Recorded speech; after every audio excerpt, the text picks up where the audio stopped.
বিক্রি হচ্ছে বেশি। বর্তমানে আপনার ইন্ডিয়ান R15B4 এবং R15M বাইক সেল হচ্ছে অনেক বেশি। সেল হবার রিজন কি সেটা আমি বলে দিচ্ছি।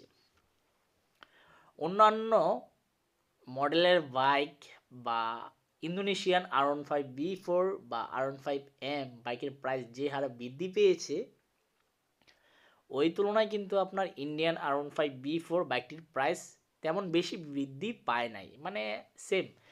বাংলাদেশে যখন প্রথম ইন্ডিয়ান R15B4 বাইক লঞ্চ করা হয়, তখন কিন্তু বাইকটির প্রাইস 5,10,000 বা 15,000 টাকা করে সেল করতো, বড় জোর হলে 5,05,000 টাকা হলে সেল করতো।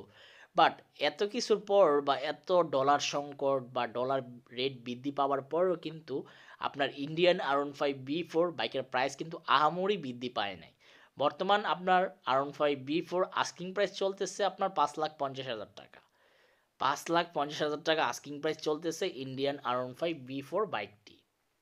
তো বুঝতেই পারতেছেন আহামরি প্রাইস বাড়ে নাই।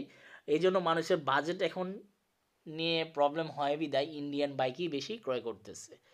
তো এই মুহূর্তে আমি যেই বাইকটি সম্পর্কে কথা বলতেছি এটা হচ্ছে R15B4 BS7 matte black colour. এই বাইকটির প্রাইস চলতেছে আপনার 5,50,000 টাকা আস্কিং প্রাইস। আপনারা বাংলাদেশের যে কোনো আনঅফিসিয়াল শোরুমে যোগাযোগ করবেন, এই প্রাইসে বাইক ক্রয় করতে পারবেন। আবার আমি যে প্রাইসটি বলেছি, আবার কিছু কিছু যারা মেন পাইকারি বিক্রেতা ওদের শোরুমে আরও 5-10,000 টাকা কম হতে পারে। সো ওই জিনিসগুলো আপনারা জাস্টিফাই করে তারপর বাইক ক্রয় করবেন। তো এই ছিল ইয়ামা R15B4 ম্যাট ব্ল্যাক কালার বাইকটি সম্পর্কে আপডেট ইনফরমেশন। আর এই বাইকটির মধ্যে কুইক শিফটার নাই, আর একটা হোয়াইট কালার আছে, ওটার মধ্যে কুইক শিফটার আছে। এবং আল্লাহ হাফেজ।